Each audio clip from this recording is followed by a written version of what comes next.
A Returning Warrior workshop is kind of a collaboration of a lot of different things between speakers, resources, workshops, breakouts, a lot of people from a lot of different backgrounds all coming together to take away what they can from post-deployment resources and information.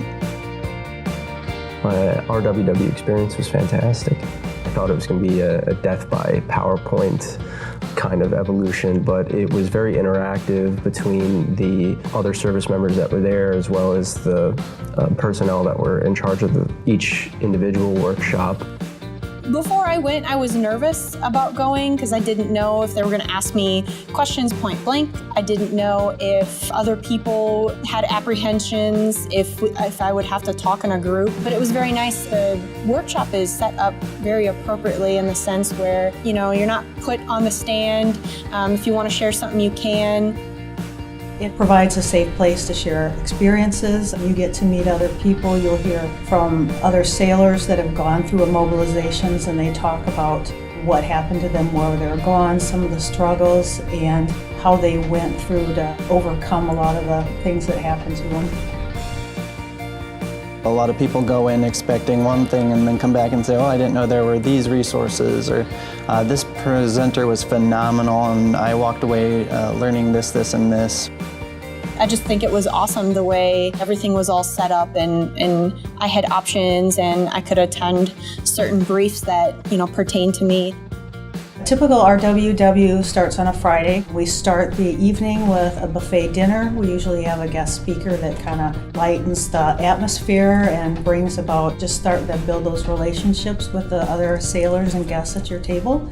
And then we do have some breakout sessions that evening that are optional. Saturday, again, we have main speakers throughout the Saturday day, and then there's available breakout sessions Saturday.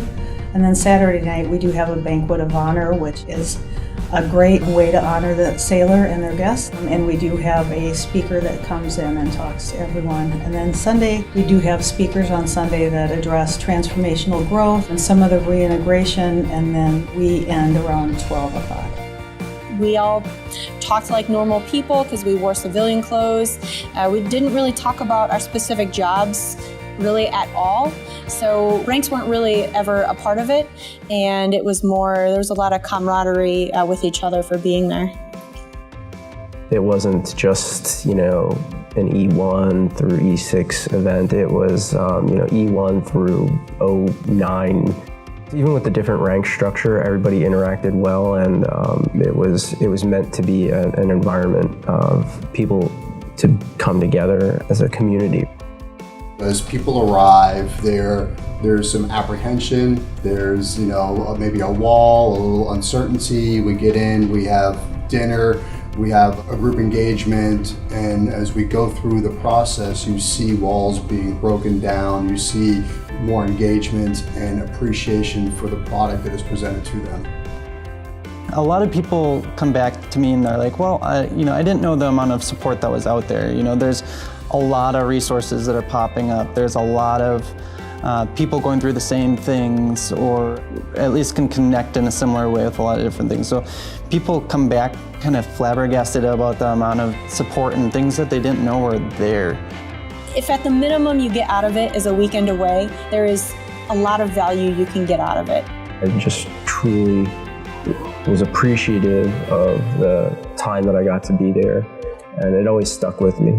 They're great events, and you're doing yourself a disservice if you don't attend. So if you can take the time and you can take that weekend and you can take that trip, it's phenomenal because the resources that they give is awesome.